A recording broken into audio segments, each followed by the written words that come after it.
long, he tells me. Hello.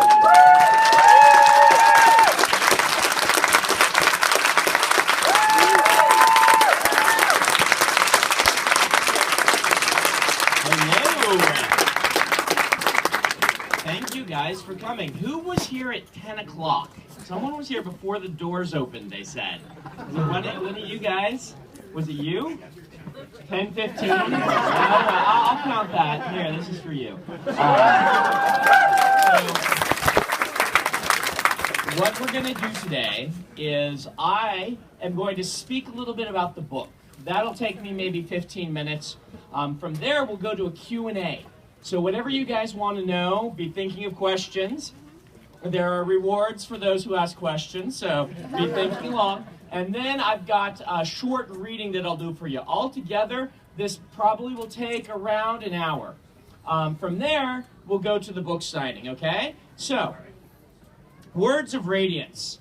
I am really excited for you guys to be able to hold this book because this has gone through, it's been a long process getting this book in your hands. I started writing my very first novel when I was 15, and this book was awful. It was terrible. It was a really, really bad ripoff of Dragonlance, okay? Yeah. But there was one cool thing about it. One of the characters was the brother of the king, and the king got assassinated in the first chapter, and the brother was left in this really terrible position where he had a feeling his nephew was going to be a bad king, and he had these instincts that said, I should seize the throne for the good of the country.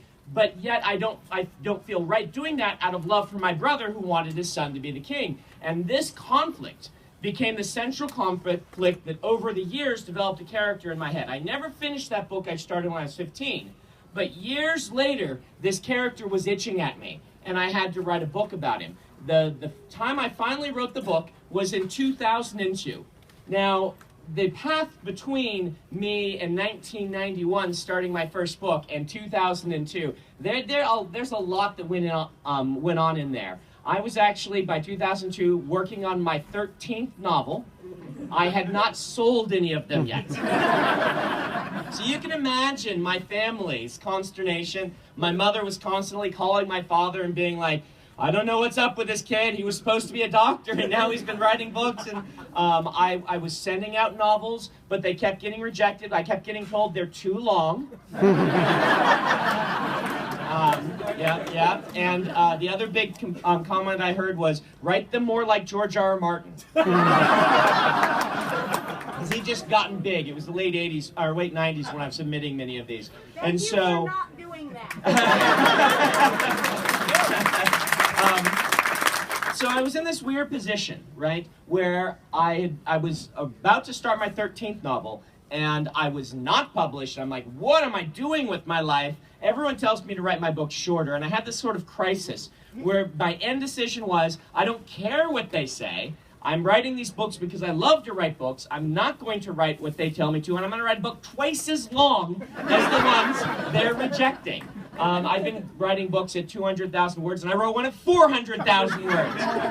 And I put all the awesome stuff into it I wanted because I love the epic fantasy genre. I discovered it when I was 14. I discovered reading, and it made a big difference in my life. And I followed this genre for many years, and I started to feel, as many of you who might be writers might feel, when something is done in a way that you don't like, you want to do it right your way. And that's what Way of Kings was. It was me saying, I want the fantasy genre to push its world building a little further. I want the fantasy genre to explore things that it's not exploring right now. I want the magic systems to be cooler than they are right now. I can only say that because fantastic writers were writing whose shoulders I was allowed to stand on. But particularly in the late 90s, I felt like a lot of the books that came out were clones of either George R. Martin or Robert Jordan, and were not kind of exploring their own territory. And so, as much as I respect Robert Jordan, I wanted to do my own thing. And Way of Kings was me doing my own thing, was me just kind of proverbial flipping the bird to the entire industry, right? So I finished this enormous book in 2003, And about a month later, an editor calls me and wants to buy my 6th book, Elantris.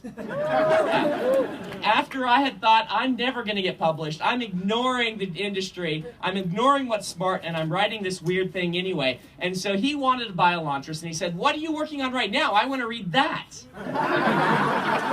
So I sent it to him.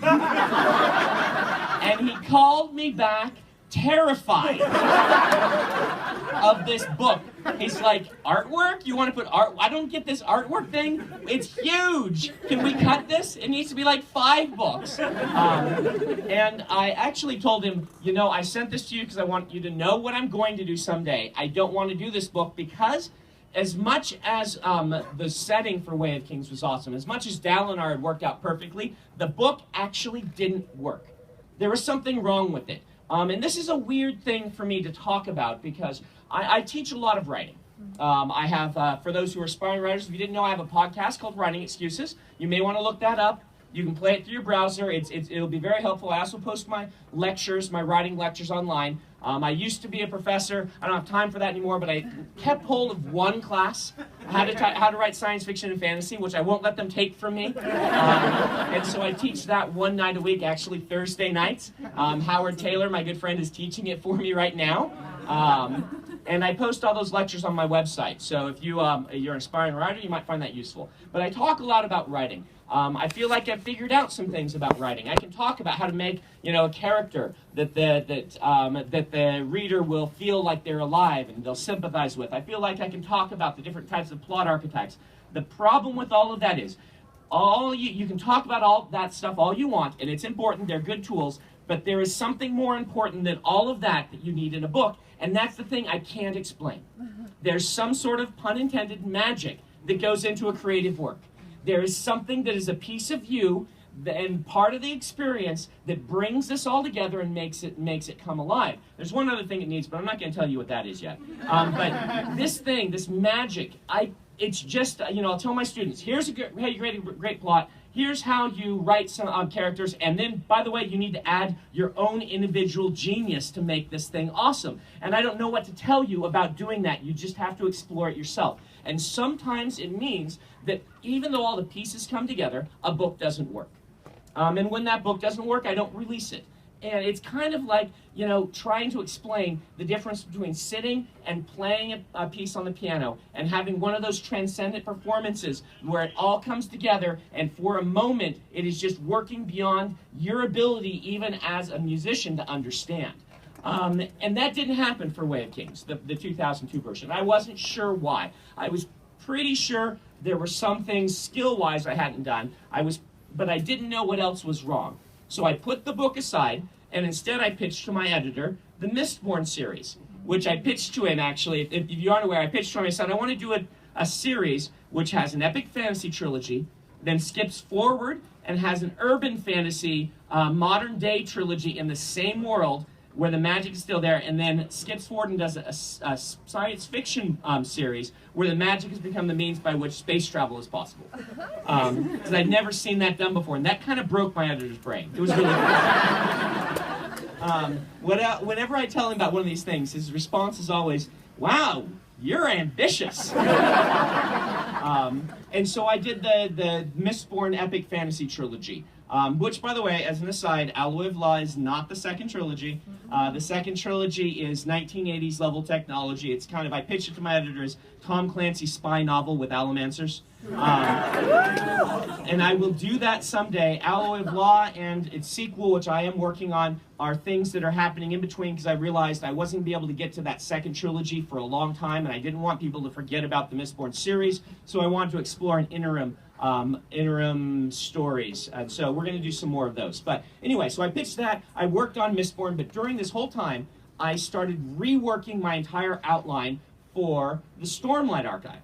And a lot of very interesting things, at least academically, happened during this time when I was working on this book. I spent a lot of time studying the epic fantasies that I loved, listening to writers talk about writing epic fantasies, trying to identify some of the things that make epic fantasy awesome, some of the things I think we take for granted that should change, such as some of the world building, and some of the things that maybe are foibles of the genre that don't need to be foibles. I often say I have an advantage over Robert Jordan in that I've read Robert Jordan, right? I have the opportunity of having read fantastic writers who came before me and seeing what they said about their fiction. And it seems like that writers experience two main problems in a big epic fantasy series. The first one was they run into this problem where the books mid to late series start to blend together, where the reader and the author even has trouble distinguishing one for another. The book just kind of ends and then another one starts. And this is related to the other problem, which is the number of the cast of characters balloon to the point that talking about writing a book, you can either like touch on each of them a little bit, or you can touch on a couple of them a lot.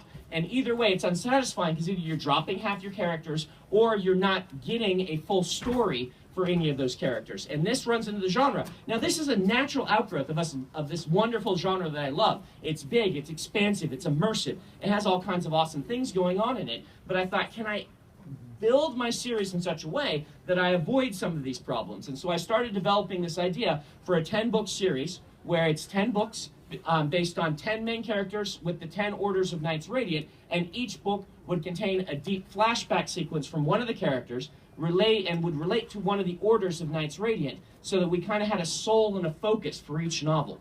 So when you pick it up and you're like, oh, which one was book 4 again? Oh, wait a minute. Book 4 is Eshonai's book. I know which one that is now. I can kind of, I know which order of the Knights Radiant was focused on in there. It gives each book its own individual identity. I actually plotted the series, for those who want to know, as 2 sets of 5.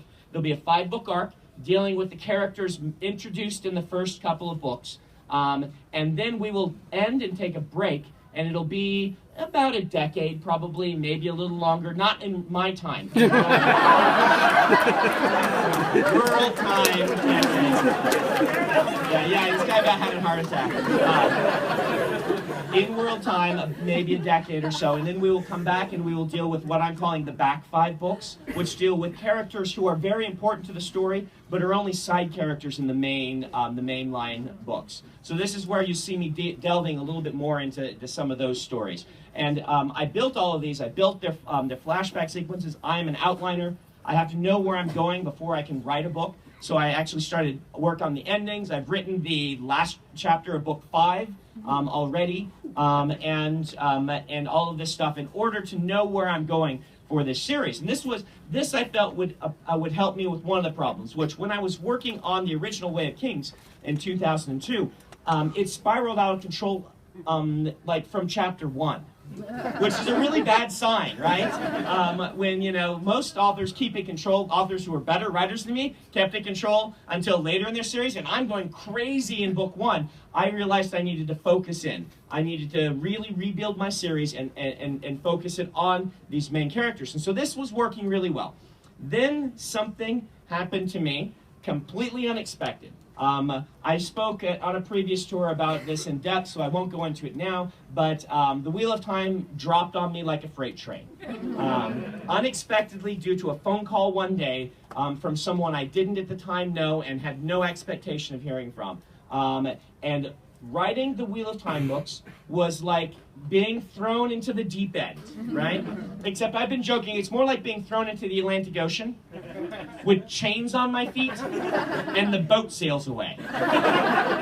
Right? I had to learn how to swim really fast, and I could no longer afford to be bad at juggling large numbers, a large cast of characters and multiple plot lines and things like this. And those years working on the Wheel of Time books, particularly the first one, I grew faster than I had since I had started writing my first book. And it transformed me as a writer. It made me much better. People like to ask that question. What did you learn from the Wheel of Time? I learned how to juggle multiple plot lines. And the other thing is a lot more personal. I learned much better how Robert Jordan approached doing individual characters, because he was good at both of these things. He was good at the single viewpoint where you learn to know someone right in that scene, and he was good at this large cast. And juggling all of this, I feel those are two things that I learned. I got done with Gathering Storm, and I called up the publisher, Tom Doherty, and I said, I can do the Way of Kings now.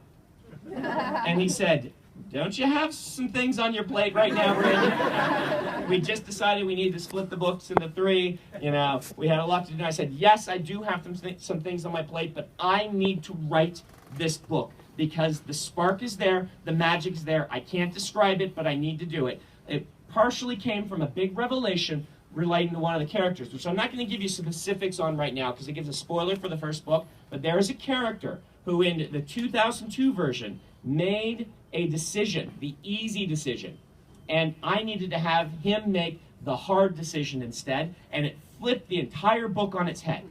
Bridge 4 was not in the 2002 version. They were in a different book called Dragonsteel, which is actually the rewrite of the book I started when I was 14. So it was Dalinar's original book. I stole him out, and then I stole Bridge 4. So that book doesn't have much left in it. It's awesome. I'll just warn you. People ask me, can I read that book? And I'm like, there's nothing left in that book. It does have Hoyd's origin story, which is the cool part that's left. And someday I will rewrite that book, focused more on him. But I needed to make this decision. I sat down and I wrote this book, and then I was left with a conundrum. And this brings us towards Radiance. I knew that if I released this book, The Way of Kings, in 2010, when Tor wanted to release it, I would not be able to get back to it for probably 3 years, to that series. And I didn't want to do that to people. But at the same time, I did not want to have the Wheel of Time fans have to wait any longer for their ending. We just announced we're splitting the book into 3, and then we announced that I'm writing another book. They're like, come on, it's happening to us again. 20 years from now, we'll get our ending. I'm like, no, I want to get you your ending. And so I told Tom I didn't want to stop between Towers of Midnight and A Memory of Light to write another Stormlight book, but that meant you guys got left waiting. Oh, hi. And I should say hi to you. Yeah. I didn't want to do this to you, but it looked like the only thing I could do. So I wanted, first off, thank you. Thank you guys for waiting. 3.5 years for the sequel. You will not have to wait that long again. I know you are very patient people.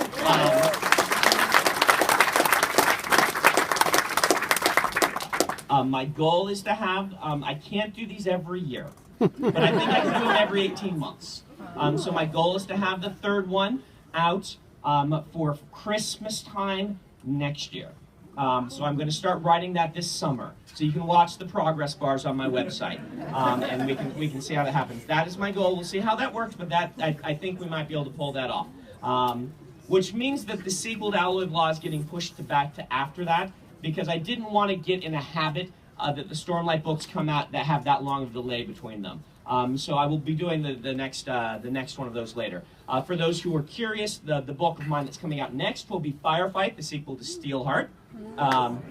That should be December or January. The book is done and turned in. And then I'm going to, between now and July, I'm going to write the sequel to The Arithmetist.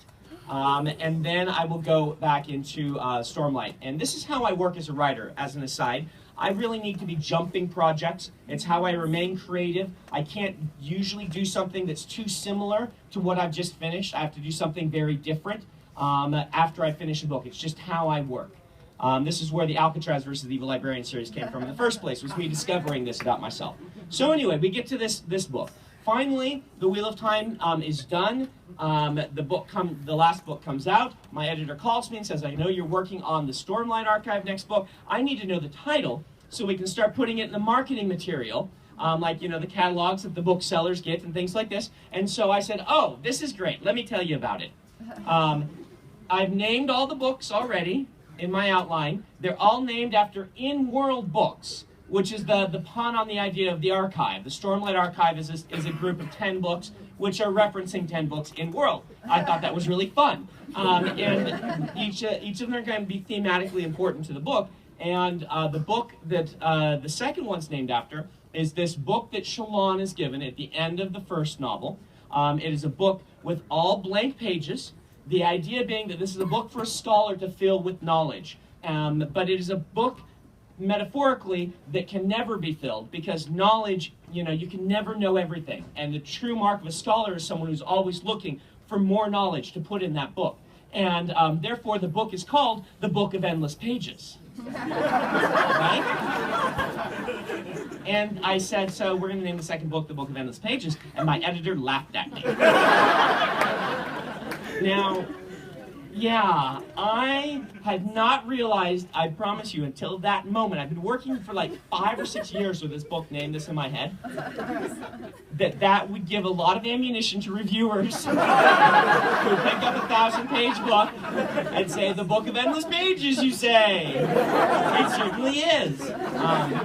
And so, from that moment, I realized I needed to change the book title. Now, this is weird because it is hard for me to change a book title, particularly one that I've thought of a certain way for a long, long time. You know, The Way of Kings had been named The Way of Kings since about late 99, and there's no way I could ever have changed that book in my head. It's just too hard for me. The momentum was there, the spark was there, and beyond that, I need to, for the consistency, work the book that is the title into the world as a book that's important to that book. And having to change the title meant that I couldn't use the Book of Endless Pages, though that will be in-world important at a later point. I had to come up with a new one.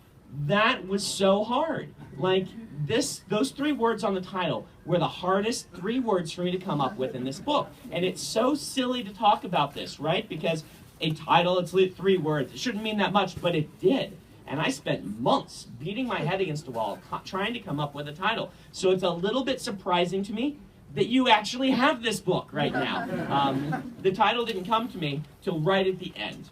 And it was when, as you're reading the book, you may notice a point where certain words are very important. And finally, I had my title. It was one of these things that brought the whole book together. It meant I needed to do a lot of revising in order to make the soul of the book work. But I was able to call my editor and say, I have a title. He's like, finally. They've been setting out, catalogs to say, Untitled Sanderson Project, and things like that. And I was finally able to start telling fans what the book was without them snickering. And we now have our book. But I want to mention, I mentioned earlier, there's one other thing that a book needs. It does need that spark that I can't really describe. But the other thing I can describe, because what I love about fiction is that fiction is a participatory art. When we view a film, I love films, but when we view a film, a completed narrative is presented to you, a completed vision, and we experience it, we view it. You are not viewers of a book, you are participants. I can do about 3/4 of what needs to be done. I write a script. Then when you pick it up, you add how the characters sound, the details of what they look like, the details of the plot, the things that don't happen, that happens in between the pages, as we say. When I was a reader, one of the things that made me a reader was the ability to look at that page and imagine what else was going on in this world, what other things the characters were doing. I started inserting characters. This became a theme for me. I started inserting them in my own books. But this whole idea is that I sincerely believe that my art doesn't live until you make it live, until you experience this, that my book is not done until you read it.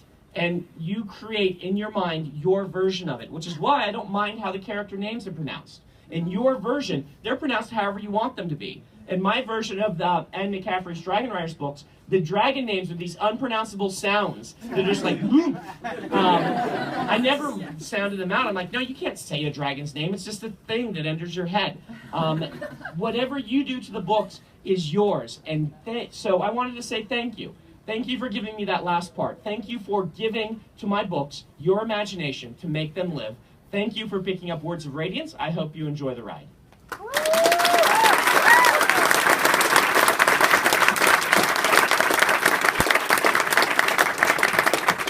right, now comes the dangerous part because, oh, your hand went up first. Oh, you were really excited to ask something. So let's go to this guy right back here. And I'm going to be throwing things at the crowd, okay? I am really dangerous with these things. They fly way better. No, I'm going to throw them at the people who ask questions. So go ahead, sir. What do you look for in an artist for your books? What do I look for in an artist for my books? The artists that I choose are the ones, and by the way, we'll do seating down people first, so you guys can relax your hands, and then I'll go by group, that way, yeah. So I look for really great line art, because I'm choosing the artists in the interior artists. The painters I can ask but I can't really choose. I don't hire them. All the artists in between the covers are artists I hired myself and paid for the art myself and commissioned. This is just something that I feel is very important for books. I wish that we had more art in books. I'm not the only one who wishes this, but I wish that we had more illustrations in novels for big people. All the little people get all the cool illustrations. Ben McSweeney I hired because, and he does Shalon Sketchbook because he did really awesome fan art.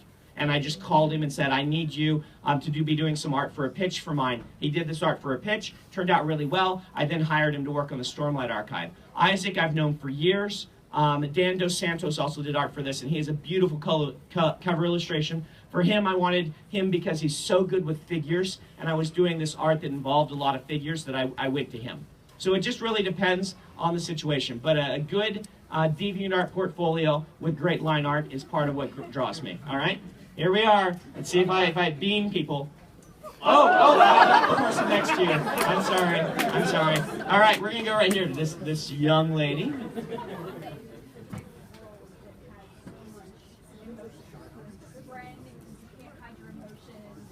Why did I pick a world that had so much emotion? Speaking to Spren, you can't hide emotion. The Parshendi songs. I was looking for a world that would do what I wanted to do to epic fantasy, which was push it beyond the kind of comfortable bounds that it had settled into. I feel like this should be the most imaginative genre possible. You can do anything. And part of what draws us to the genre is the sense of wonder. And if we're always reading the same thing, we lose that sense of wonder. In fact, you will meet a lot of people who, during the same period that I was kind of getting frustrated with the genre, a lot of people who left the genre because they were seeing the same thing too often, which is a shame because it's the genre where you shouldn't see the same thing too often. They were jumping ship to things like Sabriel, Garth Nix at the time, and things like this. They were doing really innovative things with the genre. A lot of them were happening in young adult at that time. There were some great authors right this time. I don't want to imply that everyone. I just read a couple stinkers in a row, and it kind of soured me on the idea. So that's what I'm looking for. I like the idea that from page one, you're seeing the Spren from the prologue of the book, and they are bizarre and different from our experience, and everyone accepts them as a natural part of life, that it tells you this is not our world. This is a bizarrely different world, but I used emotion because we all feel emotions. For a really great book to work, you often, particularly fantasy book, you want to have one foot in the familiar and one foot in the strange.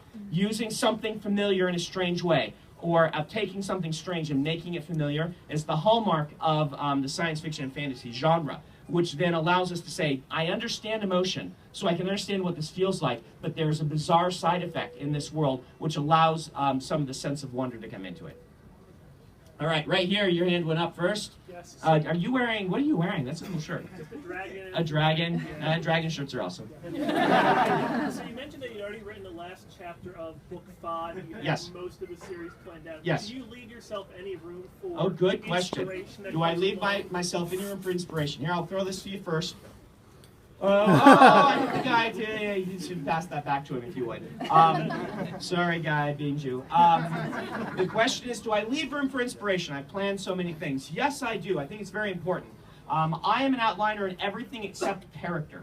I can't outline characters. I found that if I outline characters, I write the life out of them. They follow the plot instead of being who they are. And so characters get veto power on plots. And so as I'm writing a character along, oftentimes what I feel a character has become will not do what the plot says, and so I will then rebuild my entire outline to match who this person has become. I'm getting better and better at making plots that are not so constrictive that a character could go multiple directions and it would still be okay. But at the end of the day, I often am rebuilding my plots to match, and I feel like this gives me the right balance I want in my books, which is the characters feeling alive, and yet with a good plan, you can have a great ending. A lot of the books that have fantastic characters often have weak endings. Because oftentimes writers will write to their characters and let their characters do whatever they want, and then that leads to no planned ending. Which some of those books are fantastic, but this lets me get the balance where I want it to be. All right, the guy right here, the balding guy. Sorry, I couldn't know how to say it otherwise. My question is, from the time you started writing to now, has there ever been one character that has made an appearance from when you started to now in a different variation of form? When I started writing, is there a character that's made an appearance from when I started until now in different forms? I would say Dalinar, definitely. He has stayed the same, though. Hoyd has basically stayed the same. He was also in that first book that I wrote. Kaladin's probably gone through the most transformations over the years of who he was and who he became. So, good question. All right, see if I can not hit you. Oh, right behind you. Okay. All right, the lady right here in the front.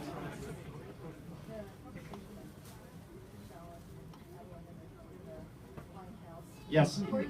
Where did the conversation between two specific characters in a wine house, I don't want to give spoilers, come from? It came from my love of the fantasy genre and an admittance. There's this great book, The Tough Guide to Fairyland, that you guys might want to check out, which talks about, and it's not the only one, that talks about certain tropes in fantasy and things that get ignored, that don't get talked about, that really probably should be. Like, one of the tropes is nobody wears socks in Fantasyland. No one ever mentions socks. And I like it when socks get mentioned because, you know, things like this, the mundane, doesn't get talked about enough. And so I like to look for places that I can talk about the mundane in my books. All right, we'll go right here. Can we expect to see all of the oaths by the end? Can we expect to see all of the oaths by the end of the series? You will see viewpoint protagonists from each of the orders by the end. All right? All right.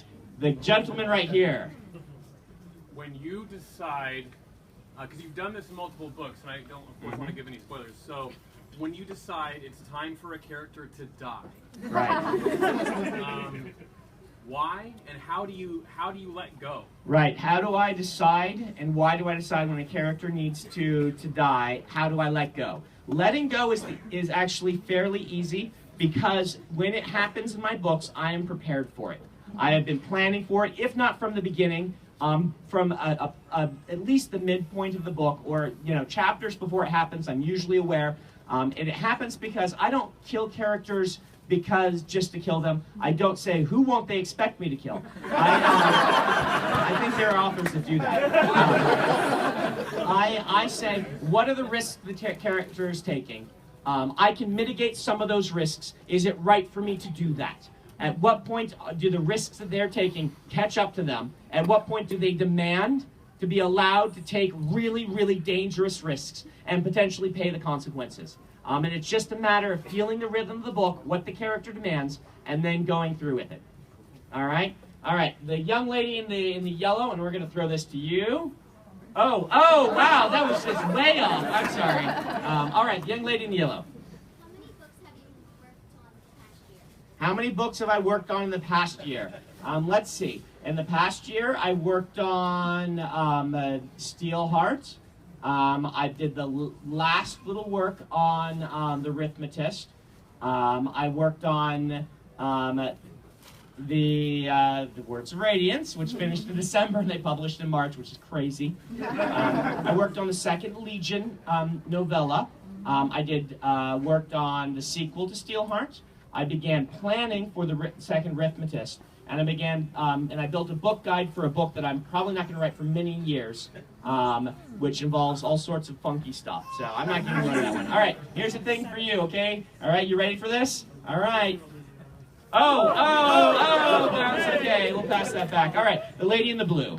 How do you keep all your materials safe without getting leaked out? How do I keep my materials safe without getting leaked out? The first thing I do is I don't stress about it. If something gets leaked, most of my fans will understand that it's rough.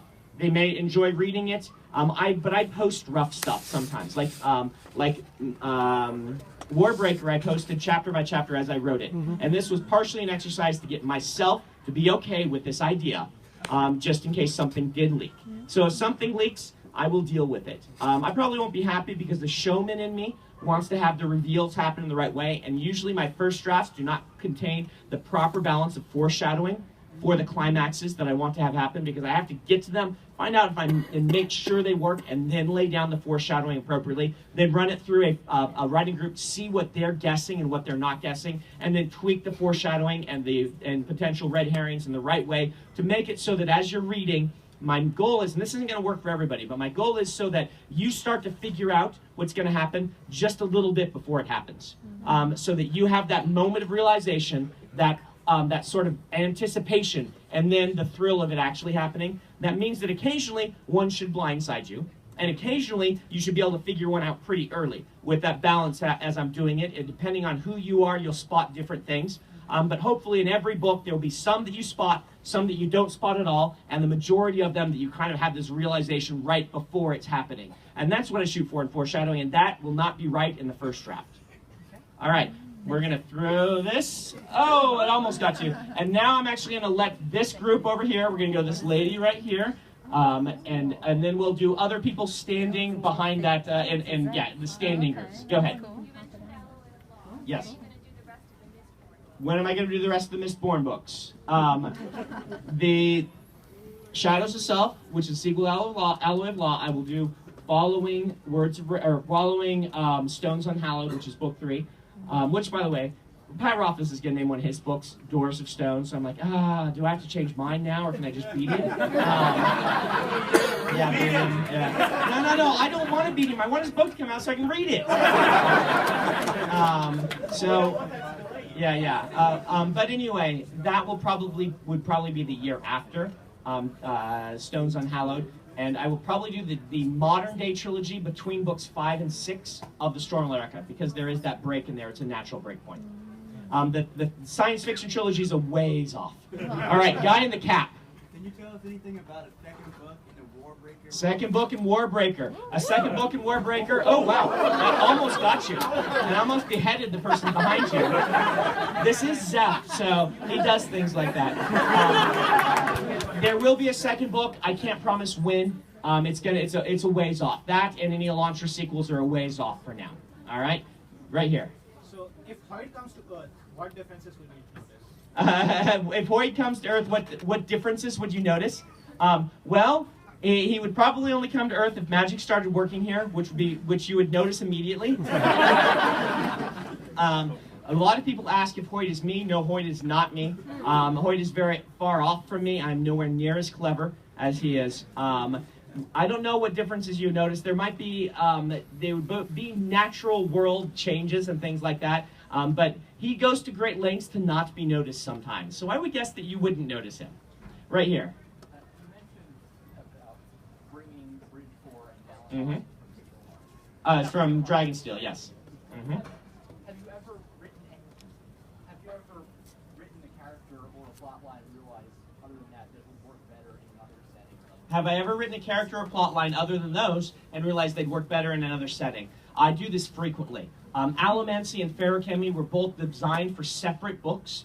I actually wrote those entire books, and the books didn't work, but the magic systems did, and I brought them together for the book. Coincidentally, the book was called Mistborn, one was called The Final Empire, so when I wrote the combination, that's where the title Mistborn, The Final Empire came from. There is a character from the 2002 version of The Way of Kings, which I wrote an entire book about in another world, and then he makes an appearance in Words of Radiance. But this character started in The Way of Kings 2002, which is kind of fun. All right, where's Waldo over there?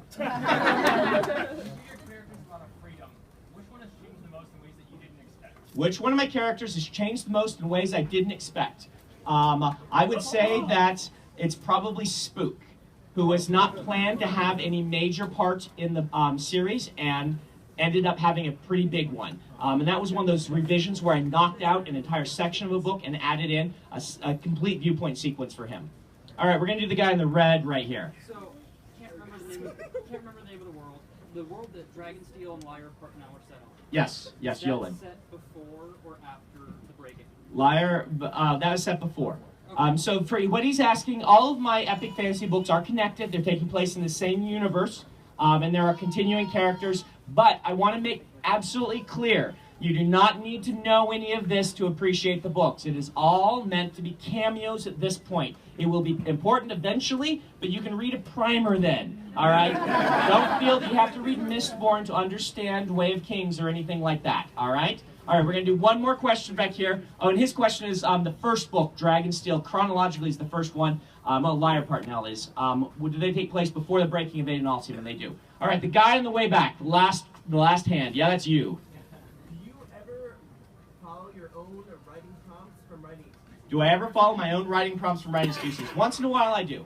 And it's a lot of fun to do so. So yes, I have done that before. All right, you're way back there. See if I can get this to you. Oh! I almost, you dunked really well. All right, we're going to go to the lady in the back right there with the... You didn't get my card. Oh, I didn't get the guy in red his card? Oh, guy in red, here you go. Oh, okay. We'll pass that to the guy in red if you would. All right, the lady in the bow. With the bow, is that a bow? Whatever's in your hair, something. Are you standing on somebody? You're cheating. That's good, okay. Yes. And I was wondering, how do you make the decision? When is magic just magic? Oh, good question. So how do I make the decision? That's a great question. Between when is magic just magic, when do I use science? I like to balance using magic and science in my books. This is just something that I'm fascinated by. I was originally a chemistry major in college. I like cool magic systems that have 1 foot in science and 1 foot in superstition, which is where my favorite magics that I've read come from. I feel like humans naturally try to explain things, and I'm usually working in an era where they're going to try the scientific method out. Most of my books are happening, at least Renaissance era or post-Renaissance in their equivalent worlds, and so it's just really fun to me to do this. And how do I decide? I just try writing the magic and see if it works, and if it doesn't, I move the balance one way or another. If you're really interested in this, I've written 3 essays called Sanderson's First Law, Second Law, and Third Law, very humbly named, in which I talk about how I design magic systems. And it's not, this is how you should do it, it's simply, here are some rules I follow. All right, here we go. Okay, all right, you're way back there. Oh, all right, can we pass that back, all the way back there? This guy's trustworthy. He'll get it back there. He's from Theoryland. They're trustworthy. All right, we're going to go the guy right here with the 3 things on his shirt. So, how did you decide that Hoyd would be a world hopper and would be connected to all of your books? How did I decide that Hoyd would be a world hopper and connected to all my books? Hoyd predates the idea of the Cosmere. The very first story I wrote about him was him visiting a planet, trying to figure out how the magic works. So he could just, and I actually had a sequence of stories. I was a teenager then, writing about this guy visiting other worlds, having to hack their magic system and things like this. And so it became very natural to me to start using him when I built the idea of the Cosmere, which is built around the idea of, I love books that have done this. But I feel that a lot of the ones that I love did it after the fact. Asimov's a good example of this, where he tied everything together. And since he hadn't planned it from the beginning, he did a wonderful job. But since he hadn't planned it from the beginning, there's some little hiccups in tying his worlds together. And I thought, what if somebody did that from the beginning? So once again, I'm kind of standing on the shoulders of somebody who did something awesome and trying to take it a step further. All right. Hey, that almost got to you. All right, we're going to do this guy who's twirling his thing around. Go ahead. All right. Was there anything you had to cut from the first or second book that you wish you hadn't had to cut? Is there anything I wished I hadn't cut from the first or second book that I wish I hadn't cut? That can get, yeah. So far, no. There is nothing that I've cut from either of those books that I wished I hadn't cut. There is one small tweak, which I can tell you when you come up if you've read the book, that I kind of wish I'd made to the end of the second book. But there are no deleted sequences that I wish were in the book. That goes against the Wheel of Time, where there are a couple that I kind of wish were still in the books. I wrote a bridal wreath scene where Avi and Elaine and Min weave a bridal wreath for Rand that didn't end up in the book. And it's good that it got cut, because it was balancing all of the fighting that was happening in Camelin, and going to this sort of happy scene did not work as a balance at all, and so the rhythm of the book was way off. But it was one of my favorite scenes in A Memory of Light that had to get up getting dropped for those reasons. So I do wish that one had seen the light of day, but yeah. All right here, yes. Do you have you said you plan out the series, do you have a plan to have the next book within the book? Yes, do I have a plan for the next book within the book? As in appearing in the book for you? Yes, I do have a plan. The next one is really cool. It's it's a non-standard book. How about that? when you see it, you're gonna find it really cool. The fifth one is awesome too. Oh, All right, we're gonna go to the lady right here with the glasses. Yes. All right. I don't mean to be that. Amber Alert. What's that? Amber Alert. Oh, an Amber Alert. That's what's happening. Everyone look at their Amber Alert. No, I'm not laughing. That's something that you yeah. All right, go ahead. I don't mean to be that person, but is the Mistborn video game? Oh yes, Mistborn video game. Good question. A lot of people are curious about this. Mistborn video game is listed as in development still. I don't know. I wrote a story for it. I don't know when it will come out or if. The goal was to do it like the Infamous series was my plan, was something like that, open world-ish, lots of cool powers, Mistborn thing. But I don't know if they'll ever end up actually doing it. And for movies, there is no motion on any of them. So if your uncle's Joss Whedon, give Uncle Joss a call. But there's no motion on anything. Last I heard, Wheel of Time, they were shooting for television show now. Mistborn and Legion lapsed. I still have Emperor's Soul and Steelheart under contract. All right, in the purple. Do I think I would survive in the Stormlight Archive world? I'm kind of squishy. I don't think I would. Oh, that one was. Oh, sorry. Can we pass that back to her? Okay, right here, this guy. Yeah, I started reading the Alcatraz book with my family together. Yes. They're now teenagers. I'm wondering if we'll be able to finish that before college. Will we be able to finish Alcatraz series before college? Yeah, I bought the rights back from the publisher, and I'm planning to do the fifth book very soon. Tor is re-releasing them next year, so it should be by then. All right, we're going to do this guy who's waving his hand. Yes.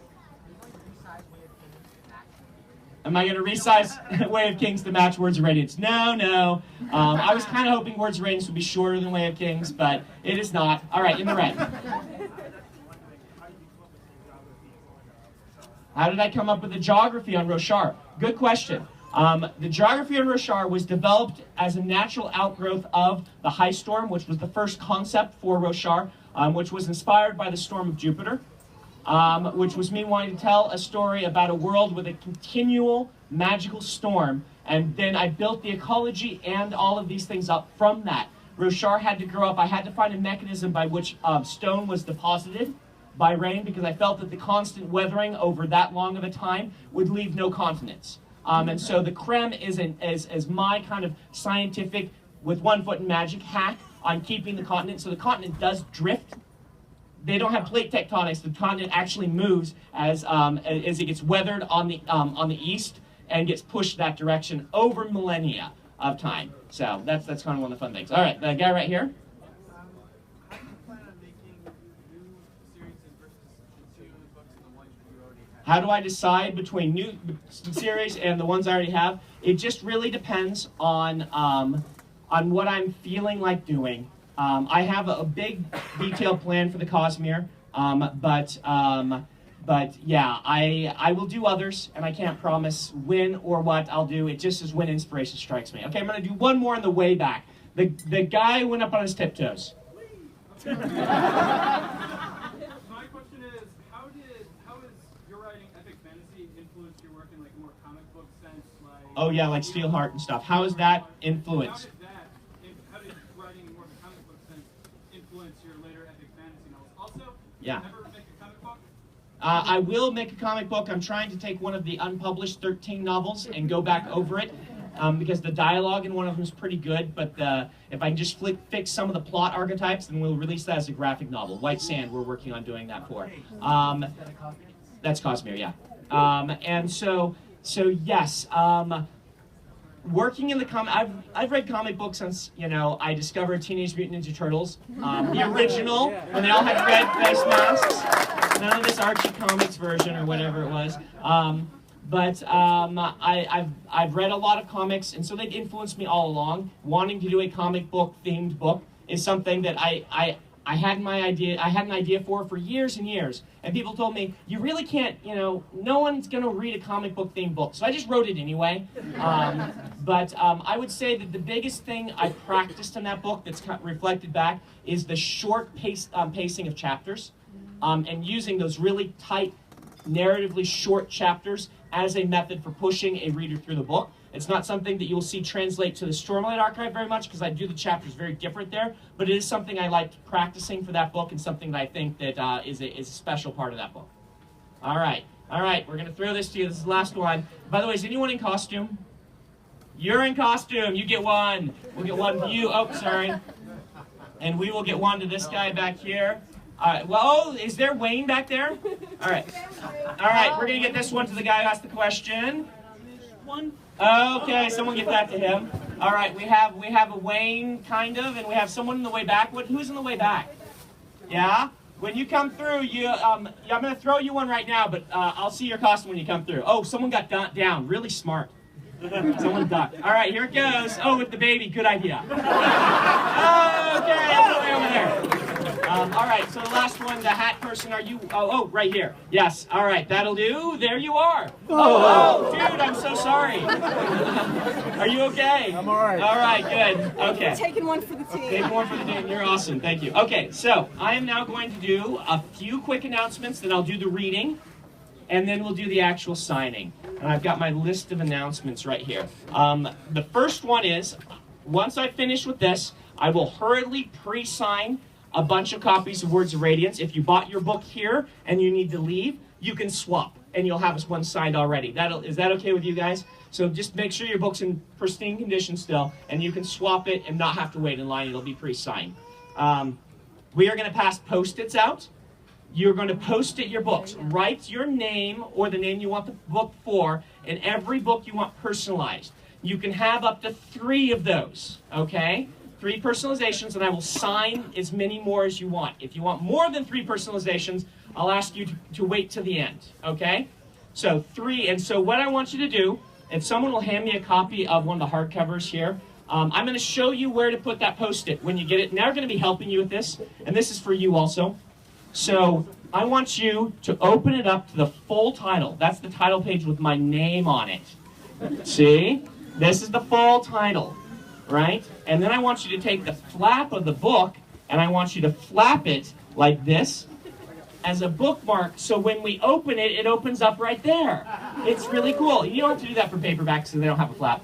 When you get your Post-it, stick it on the left side on the jacket, not on the front, because that's where I sign. If you put it like right here over the title, I actually write your name right there and things like this. So don't put it there, put it on this side. And when you do it, if it matters to you, try to make sure that the Post-it doesn't go over and stick to the page also, because then when you close your book, you'll fold your page, right? Because you just put a piece of tape across it, basically. And so that's just something to keep in mind for how we do that. So that's, this was over here, yes. So that's how you flap your books, and they'll be helping you with that. We will let you take pictures. Pictures, I want to make, we were going to have a guy, where's the guy? The guy's right here. You're going to give your camera to this guy. Have your camera out and ready. We'll do the picture the first thing. So what you're going to do is you'll hand your books probably to this guy. He'll hand it to me. I'm going to start signing. Then you can explain how your camera works. You can get positioned. We can do all that stuff. He'll count to 3, and I'll look up. It's really fun. You'll watch me. I'm like a dog that's been trained with the bell, right? And this I do so I don't spend all this time staring at him. I would rather be chatting with you and signing your books. And you will be able to ask questions when you come through, so that's perfectly all right, okay? Let's see.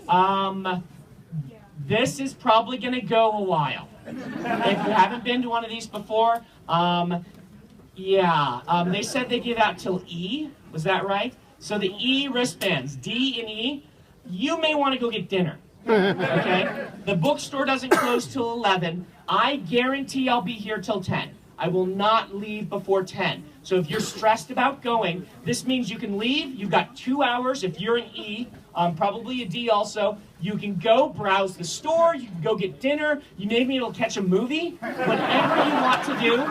If you're back here by 10, I will sign your book. I promise you will not. I will not leave without you. Your book being signed. It's likely I'll be here till 11, but I can't promise that. I will promise 10 o'clock, okay? So just keep that in mind. You're more than welcome to do that. I do also want to give some applause for the store.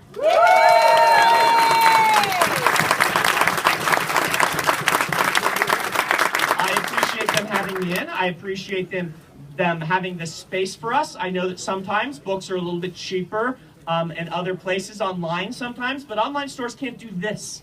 This is why we like these stores. And Words of Radiance, let's be honest, it was like 40% off at your store. So it's really hard to find it cheaper if you're a Barnes & Noble member than right here. But if you brought your books in, that's okay. I would ask you to consider supporting the store. Next time you want a book, come here and get it. Or if there's a gift you're looking for, browse the store during this time. I'm sure they have lots of my backlist titles, like my teen books. No. Those sold out. They do not have lots of my backlist titles. They have nothing, apparently. So go buy someone else's book. Yeah. Go Scalzi's books. So right here, just an aside, I wasn't planning to tell the story, but I was on my way to Worldcon, and I stopped in the store, the airport bookstore, as I often do, and I was trying to get someone to buy my books, as I often do. And he said, I'm not really interested in fantasy, I really want a science fiction. So I'm like, all right, this John Scalzi book is actually really good, and I told him about Old Man's War and how it was awesome, and the guy went and bought it. And so I tweeted, what have I done? I just sold a Scalzi book. Because Scalzi and I have this fake rivalry. And so when I got to Worldcon, I was walking by and I heard a, hey Sanderson! And it was John Scalzi, and he threw 50 cents at me. And he said, your royalties! All right, the last announcement is, if you have a child 4 and under, or if you are a senior citizen and you would like to come to the front of the line, come talk to these people. I would invite you to be able to come to the front line. Same goes for someone who's disabled. I once had someone in crutches wait 2 hours in line to talk to me. Feel free. So the ducking baby dude, feel free. And we'll get through those first. All right, time for the reading. This is going to be about 10 minutes long. It's a little shorter than that, actually. It is something unpublished. Oh. Yes.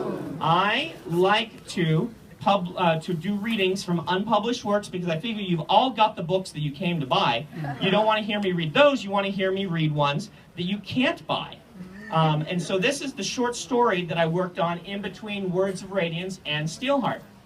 It is Cosmere, and it's a little bit more expository than a final draft would be. I just want to warn you, it is first draft, okay?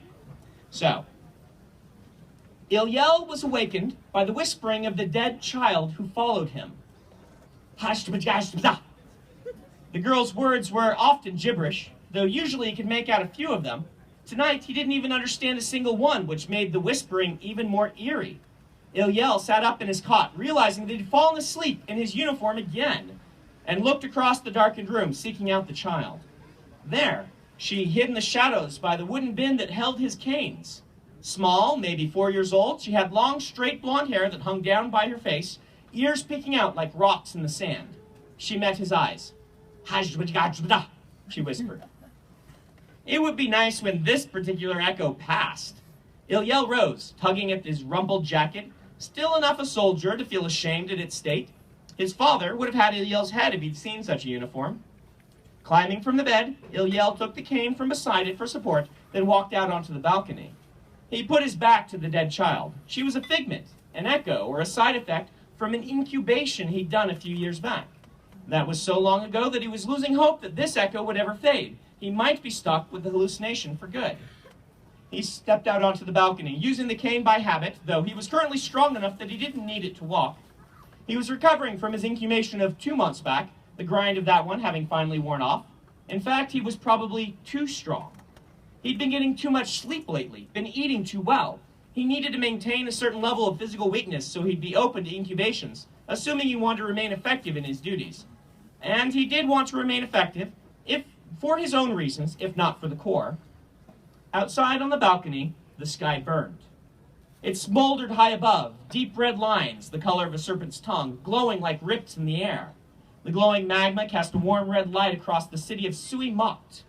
As always, the air smelled faintly of smoke, though he only noticed that when he first stepped out of the building. He knew, logically, that the burning place he saw above was actually the ground. He knew that Sui Mocht flew in the air, a city reversed, one of the few bastions of life left in the burning land. Ilyel was the one who was upside down, as were all of the city's inhabitants. It didn't feel that way to him. He lived here too long. Upward was toward the burning ground of the land. Downward was toward the sky and the sun, things he never saw except on the rare occasion when he was called upon to visit the farms and orchards that grew on the city's sunward side. Ilyel stood for a time, holding to the cast iron railing, staring up at the swaths of burning ground high above, molten rivers, a land destroyed. A warning flag raised to them all, omnipresent and undeniable. The city itself slept beneath that scarlet glare, bathed in red. The girl whispered from behind. She crawled to the balcony doorway and now crouched there, looking up at the air. Ilyel glanced at her. Kareen's gaze, you're a creepy one, he whispered. What must I do to be rid of you? She whispered. He tapped his finger on the railing, then strode back into his quarters, splashed some water on his face, and checked the sword blade of his walking cane. Seconds later, he was out the door. 2. The offices of the Corps didn't look like a police station should. A police station was supposed to be a box-like thing, stable and functional, designed to indicate to all who visited that this was not a place where nonsense was permitted. Those ornamented columns etched with the silver serpents of Mochdi lore. Sorry, lost my place. Those golden doors, those soldiers with ridiculous feathered helms, those were not symbols of efficient law-keeping. In his mind, they were quite the opposite. Ilyel walked up the steps toward the guards, who were at least armed with functional halberds and 2 flintlock pistols at their belts. They saluted him by lifting fists to their sides. As an incubator, he outranked everyone in this building except the ones who actually mattered. Ilyel felt a moment of lightheadedness near the top of the steps and was forced to stop, gripping the railing and leaning on his cane. So he wasn't completely well. Good. Neither guard stepped to help him. Weakness was expected of incubators, one of the marks of their station, and being near them at the wrong time could be dangerous. One needed only look upward at the burning land to be reminded of how dangerous. When his head cleared, he continued up the steps, cane clicking, and past the men without returning their salute. He stopped just inside the building, however, coming alert. Motion. Lesser watchmen calling to one another in the large room, aides carrying large stacks of paper. Reddened eyes and yawns accompanied both groups. Many of these people had been called up unexpectedly, despite the very early hour. Ilyel? A woman rushed up to him through the bustle. Kua wore the yellow and blue uniform of an incubator, like his own, but better fitting and far better kept. You look like Ash, man, she said. Aren't you still on grind leave? Ilyel looked back at the hall, reading the motion of bodies. Nobody was going into the weapons locker, though riot gear had been set out to the side. They were getting ready for something, but they didn't know what yet. A prophecy, he guessed. I still can't believe they called you up, Kua said. You deserve some relaxation after... I will visit Patsipa, Ilyel said, striding through the room, leaving Kua behind. He tried not to let himself get carried away in the chaos. The event he'd been waiting for would come eventually, but this might not be it. Patsipa made prophecies with some frequency. That was why the Corps maintained her and why she carried her terrible burden. It was difficult not to feel tense, however, in the room's frenzy. Nearby, a scribe turned and accidentally knocked over an hourglass, smashing it to the floor, spraying sand. He spared the sand a glance, it always drew his attention, but otherwise ignored it, focused on a set of doors at the back of the room. This must have been an alarming prophecy indeed to cause such a fuss. The guards here at the doors were even more flowery, with feathers on their shields after an old-fashioned style almost nobody used any longer. The murals might depict men like this, wearing simple wraps, and women in nothing above the waist but necklaces, but those days had passed long ago, centuries before Ilyel's time. The Mochdi people were now as modern a one as he had ever known. His own brownish tan skin and dark hair blended in here well enough that he could have passed for Mochdi himself, assuming he didn't open his mouth. That was something he'd never been good at doing. These guards let him pass too, and no scribes or watchmen beset him in the hallway beyond. Only incubators were allowed in here. Unfortunately, while they presented a more solemn group, it was no less unruly in its own right. Some 24 of them clumped together at the other end of the darkened hallway like a clot of hair in a drain. Ilyel strode forward, passing doors on either side set with glass. The small, well-lit rooms beyond weren't exactly cells, just like their occupants weren't exactly prisoners. They just couldn't leave. With the hallway dark and the rooms lit, each door's window glowed. It was like they looked into other worlds inhabited by the sick. It was hard to think of it that way anymore after so long in this land. The people in those rooms weren't simply ill, they were lay incubators. Their job was to live in those little rooms, bearing their afflictions until they started to recover, whereupon another individual would be brought in to catch their malady and take their place, ensuring that the incubation itself didn't vanish. It was good money, assuming you didn't mind discomfort, which could range from the sniffles to the deadly fevers, depending on which incubation you agreed to receive. And of course, there were other benefits. In one room he passed, the occupant, a young man, hovered in the air reading a book. In another, an elderly woman tapped on a cup, idly changing the color of the liquid inside with each tap. And so he mocked, indeed upon this entire land, every disease also granted a special capacity. That ability lasted as long as the ailment did. Many of these blessings were minor, while others were grand. Some few were very, very dangerous. Hence the existence of the incubators and of the core.